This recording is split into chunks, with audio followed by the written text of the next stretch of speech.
Thank you everyone. Seriously, hold the applause. My name is John. I'll be your host this evening right here at Album Review TV. Today I will be reviewing for you Mr. Justin Timberlake's The 2020 Experience. Now, since Mr. Timberlake pretty much goes all out to be the definition of suave, the ladies' man, you know, the gentleman's gentleman, I figured that it would be proper for me to be on my suit and tie to review this for you guys today. He's a classy gentleman, not only in how he dresses, but also in the way that the music hits the ear when you listen to JT. And once again, here on this album, we're finding more elements of that smooth pop and R&B that we've been feeling all of Justin's career. Confidence and emotion flow from a JT song like sweat rolls off of a fat man on a hot summer day. Bad analogy?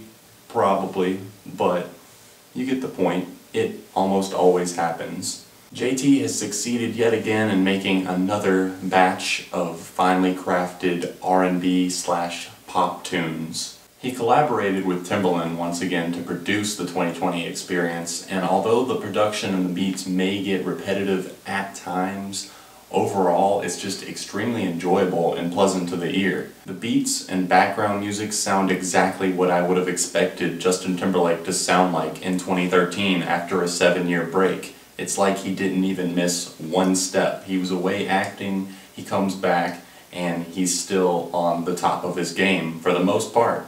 I honestly didn't know if JT would ever return to music. His acting, sure, some of it's enjoyable, some of it was god-awful, we all know that, but I'm so glad to see Justin back doing what he really belongs doing, I believe, and I'm hoping that he never takes another 7-year break. I think he's been quoted as saying that he's planning to make a way to make it work with acting and music. Music is this man's gift. Say what you will, but this guy can sing his heart out and do it extremely well.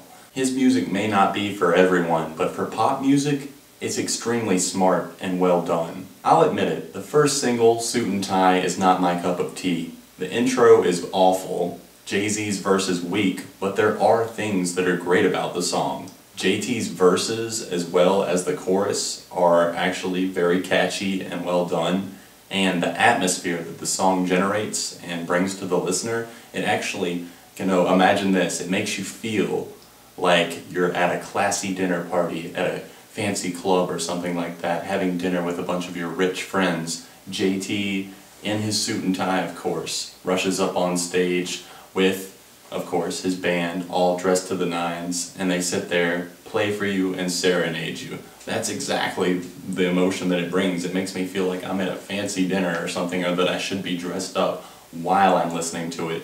And for once, I say that this is a good thing. The message that this song brings out is that dudes, step it up sometimes. Sometimes you gotta dress to the nines to impress the ladies. Don't just be wearing, whatever crap you find in your closet. So at that point, after hearing Suit and Tie, I really didn't know what to expect from the 2020 Experience. But then I heard Mirrors.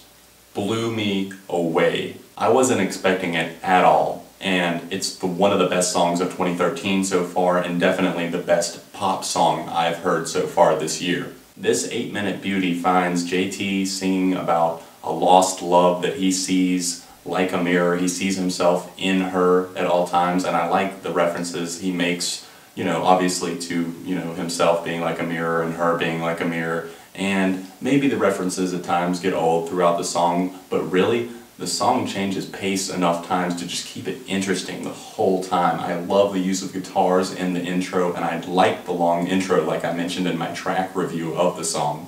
The track production is incredible, and it sounds like it could have fit right in on his last album, Future Sex Love Sounds. It's just, something about it. It's so smooth and, at the same time powerful. And if it wasn't for a lot of that production, maybe the song wouldn't be quite as great. But JT's vocals on this one just really pack a punch and shine. This is definitely the standout track on the record, best overall and my personal favorite. At times, the album can get lengthy and a little bit hard to listen to, but that's really to be expected if you're listening to a Justin Timberlake album. He's definitely got an ear for outros and interludes and that sort of thing, and that definitely takes a lot of time onto the overall time of the record. There are some misfires on the record, songs that I really just cannot get into, or the vibe just feels all wrong on the track. The first of those being Strawberry Bubblegum. It really just doesn't find a solid flow for me, honestly, or a vibe throughout its 8-minute run, and it really, the time really overstays its welcome here on this track. Blue Ocean's Floor is another one that I'm having trouble with. It's the album's closer, and it's the slow jam on the album, if you catch my drift. It's forgettable. Let's go ahead and dive right into my favorites and the key tracks to the 2020 experience. Mirrors is the one that I already talked about. The next on my list is Don't Hold the Wall. It's dark and funky, and the beat isn't exactly in your face, but it's impossible to ignore, and it's just especially catchy during the interludes. It's impossible not to really get lost in the beat. The vocal samples are used well and surprisingly don't annoy me like they do in a lot of songs when they're used. And, Justin's telling you to dance. Don't hold the wall. You're gonna listen to him, aren't you? Pusher Love Girl is definitely another one of my favorites, possibly my second favorite on the record. I'm not quite sure, but it's definitely up there on my list. It starts off the album with a nice, slick, just well-produced song, something that I think most fans are definitely going to be getting into. The production on this one is very laid back and chill, and this is just one of those mellow songs that I could see myself listening to very far down the road. Tunnel Vision is another one of my favorites, and it's definitely another one of those ones that's going to remind you of Future Sex Love Sounds in the sense of the production and possibly even like the vocal delivery style. The beats and the samples as well as the vocals are very fun to listen to, and it's one of the most entertaining tracks on the 2020 experience. Let the Groove Get In and That Girl are my final two favorites off of the record. Let the Groove Get In is one that is just really funky and slick in my opinion, and it's really easy to get into. And That Girl, I love the intro, the way he introduces himself and his band. It's just a cool intro to the track, and it's got a really cool vibe to it.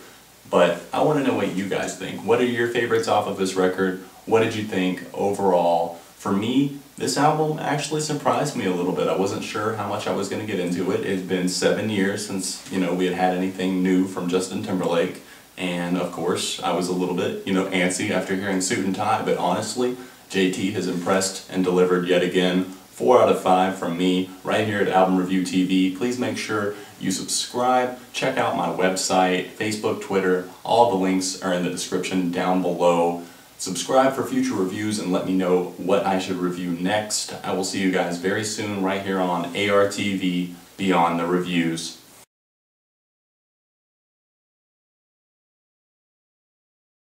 I be on my suit and tie, shit, tie.